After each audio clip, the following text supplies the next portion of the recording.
What's going on, guys? Welcome back to Flake Garage, and my name is Brian, and today we have a video on my 88 white Mazda B2200. Today we're going to be installing a set of exhaust headers on it.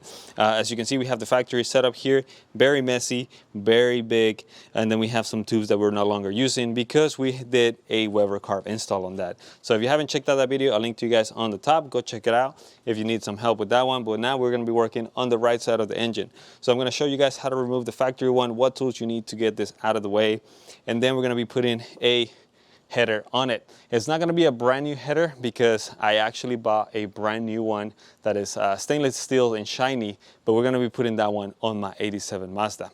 I'm not going to show you the process of removing that one over there because that's not the factory one. That's actually another header.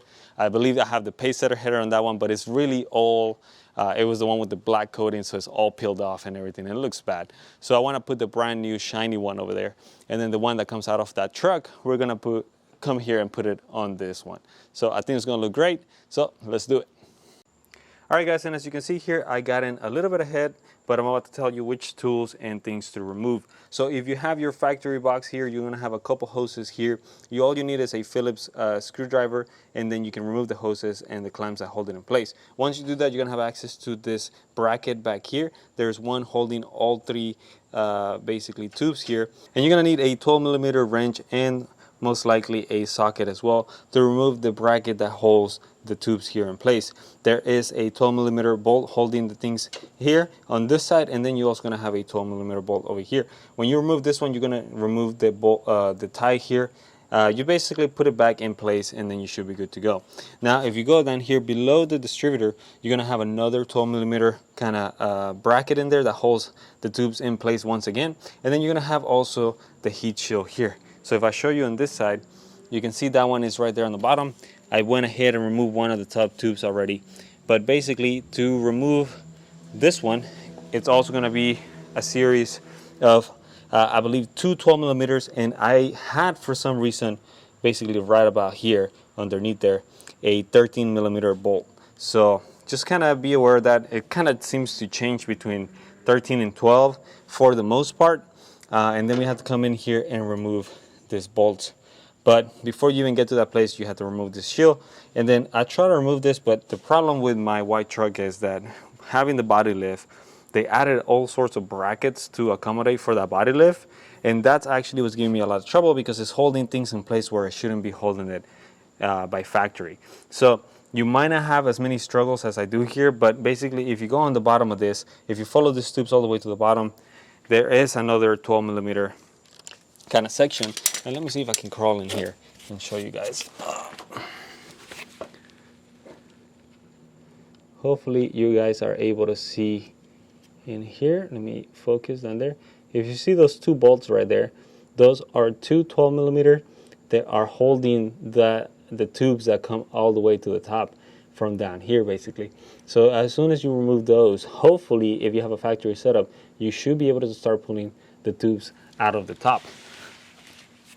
But like I said, in my case, I have some brackets that are holding it in place because of the body lift, and that's why they're still in here and I haven't taken them off. Once you take that off, you should be able to take the heat shield, and then now we can probably start moving into removing the actual header off the head. But I'm gonna start trying to work on this a little bit more to try to remove this.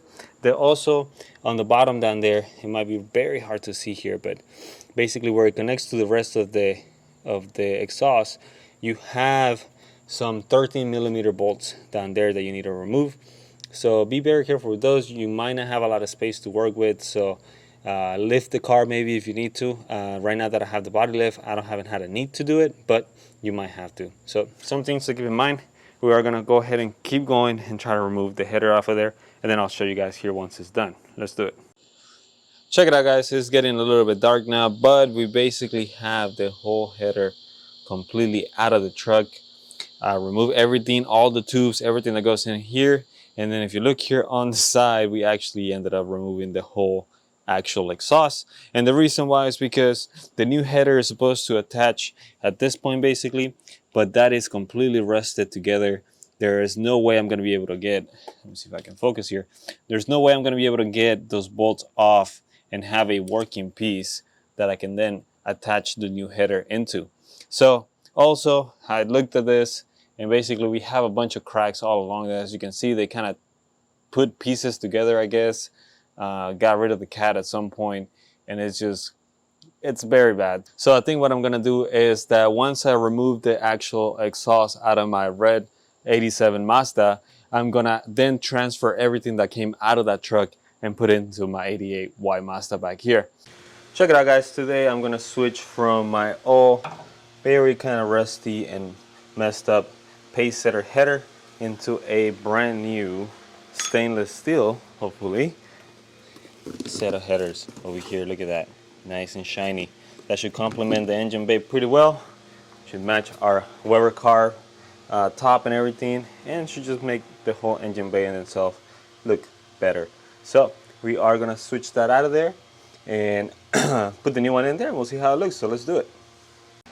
Alright guys, so here I started with basically the back bolts. There are two 14mm bolts right about here, and the reason why I started with those is because usually they're the most rusted out bolts out of the exhaust, at least when it comes to the header. So I wanted to make sure I got those out first without an issue, and then once I did, then I can come up here to the head and remove the 6 12mm bolts in there. Those are usually pretty easy to take off, so it shouldn't have that big of a problem. They are basically double-sided screws. They hold the header in place here and then also screw into the head itself. So just be careful, make sure you're not stripping them or anything like that. And then you should be able to take this out. This is obviously a lot easier than taking the factory one, as you saw previously. So we are basically ready to take the head bolts off of here and then take this header out and start prepping the new one to go in place. So let's do it. Alright guys, check it out. So here we have the old header, and as you can see here, this was a legit pacesetter header. This has one tag here, and it also has one tag down here. Let me see if I can move it real quick. It's upside down, but you can see their pacesetter header, and there's nothing technically wrong with this header at all. It is functioning properly so far. The only thing is as you can see, it looks very ugly. It's an aesthetic thing versus our new one, and this is just a cheap header from eBay that is about half the cost of what an actual pacesetter header is. This I believe is around the $200 mark, maybe a little bit more. They are getting harder and harder to come by versus this, which is just like $108 or $110, something like that.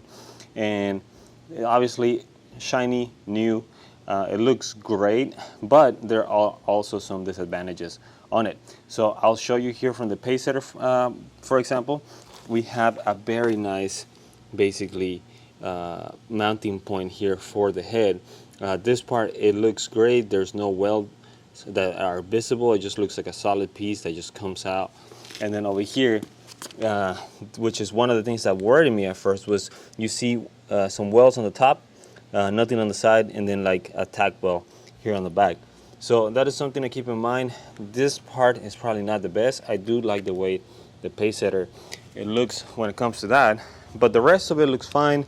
All the other welds, I looked at it on the inside as well, and it looks very nicely welded through the inside.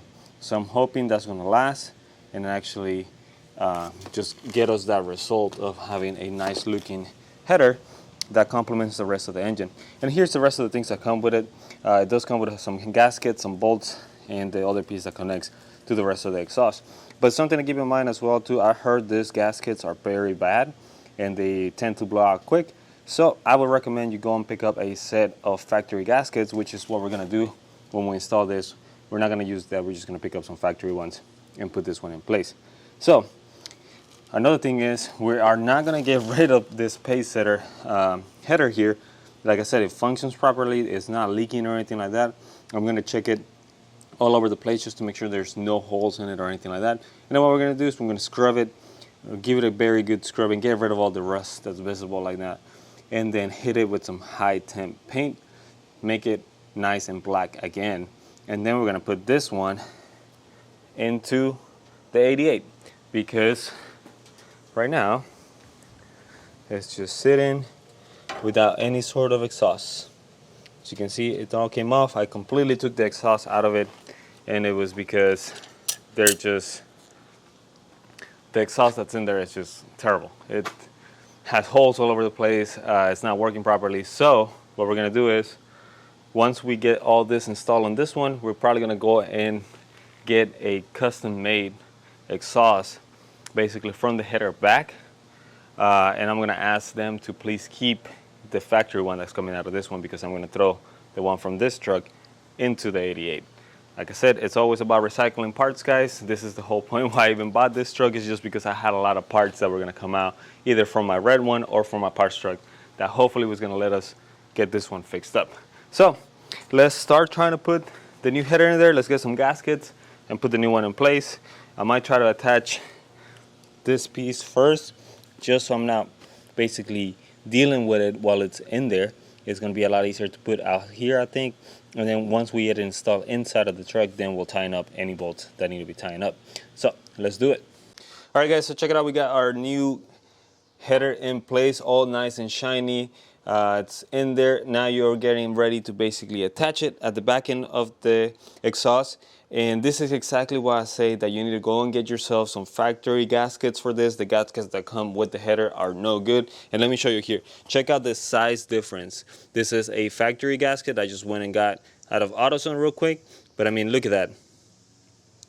That is not, this gasket that came with the header is not gonna match up anywhere. This gasket is maybe for somewhere else, but this is not gonna fit your truck. So make sure you have a factory one to put in place. It's also gonna be better quality anyways. I mean, you can see here the difference. You have this little metal ring here, which this one doesn't have it. So this is probably more prone to blowing out quicker than this one will. So we are gonna get this one in place, tighten up all the bolts basically, and then come back up here, tighten up everything on the top part of this. And we're gonna have a brand new header, nice and shiny, looking a lot better than the old one did.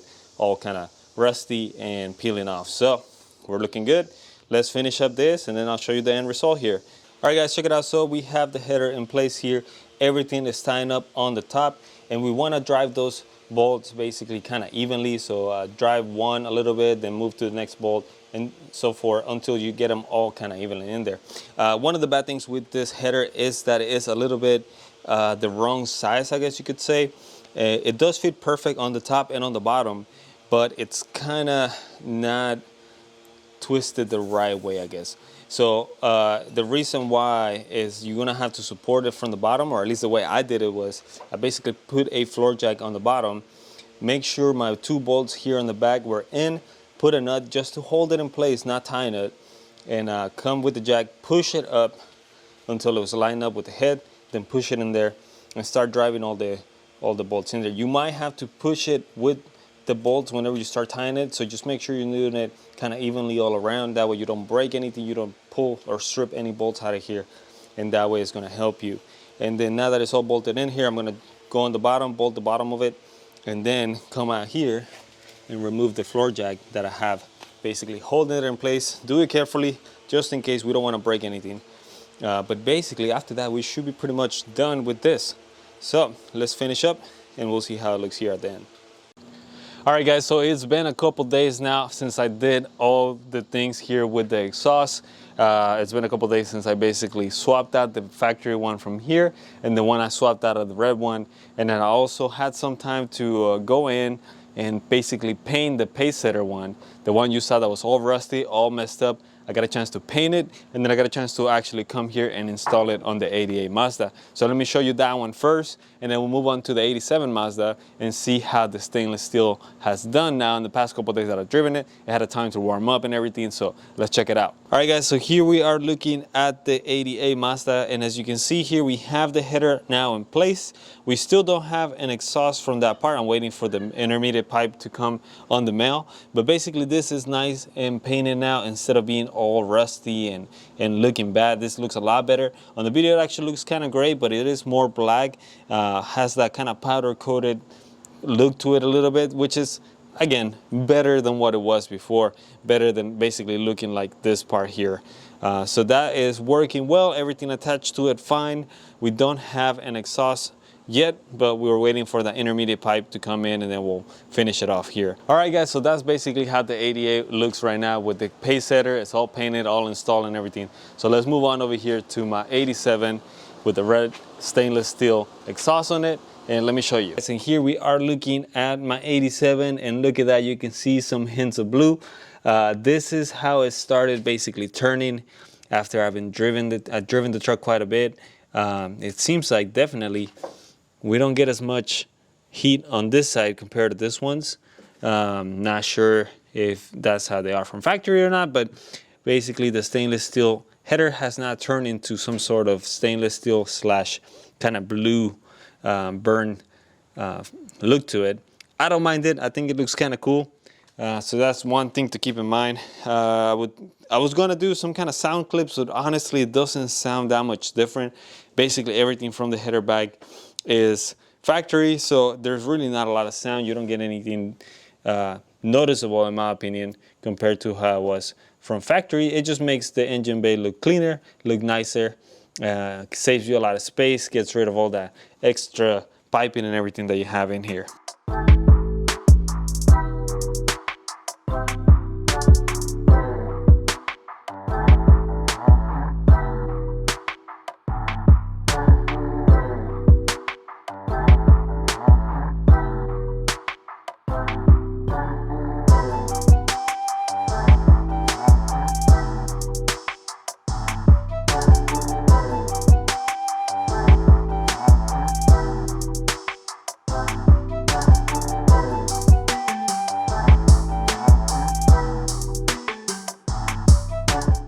So there you have it, guys. That's basically all it takes to remove your factory header and install a stainless steel header. Or maybe if you want to do with the pacesetter, this is going to be the exact same steps basically to get that done.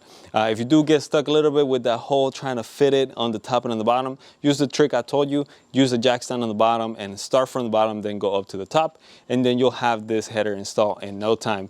So again, that's kind of all I have for today, guys. Don't forget to check out our store. We have some great stickers there if you guys want to pick one up and support our channel. We'll really appreciate it. Otherwise, hit that like button or maybe hit that subscribe button if you want to keep up with every video that we're putting out. Again, that's all I have. So thank you so much for watching, guys, and we'll see you on the next video. Bye.